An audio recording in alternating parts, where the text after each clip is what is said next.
Now, my favourite part of any primary night, when I bring in my super panel, they are, of course, Carol Roth, author of The Entrepreneur Equation.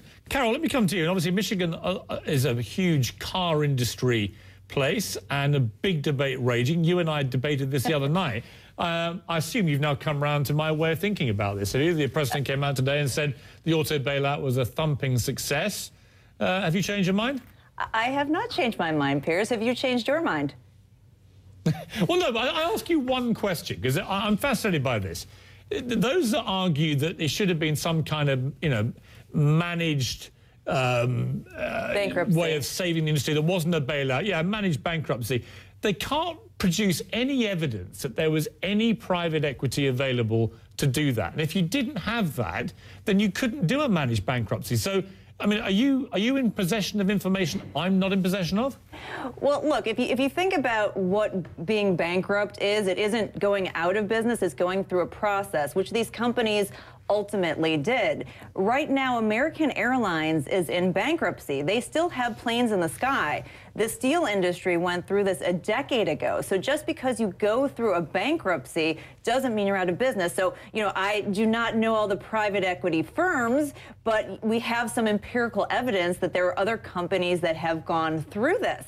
And I don't think, Piers, that you want the government to be a hedge fund, which is what happened here. They ended up putting taxpayers' money not only into the debt, but they ended up investing in the stock of the company. And the Wall Street Journal basically says, you know what? From the $30 billion we invested in the stock needs to get to 53 for the shareholders to break even. So we don't know if that's going to happen. The stock's at 26 years old. Hang on a second.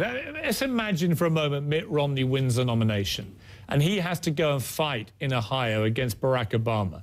Is it really sustainable to keep this position going that the whole bailout was a total failure when by then I suspect tens of thousands more people will have got jobs in the auto industry, and the general chatter about it will be it's been a success? I mean, it's not a winning proposition for any candidate in a presidential election, is it? Yeah, but it's not a success. We don't know what the outcome is because we don't know how much the taxpayers are going to end up losing on this, Piers. And I think that that's the challenge here, is that we don't have the empirical evidence to know what's going to happen. What we do know has happened is that the government has taken the money and put it into the stock market. They're basically gambling with the taxpayers' money. So they're not creating wealth per se. They're transferring wealth. And I think that that's the mindset that Mitt Romney needs to go after, is that we have a government that likes to shift wealth from one place to another. They want to have one pie and slice it up in different ways instead of growing the pie or teaching everybody to make pie. And I think that's the way that Mitt Romney needs to go. And Carol, I mean, a ticket of Romney and Santorum would be quite interesting, wouldn't it? I mean, that could be quite a formidable double act.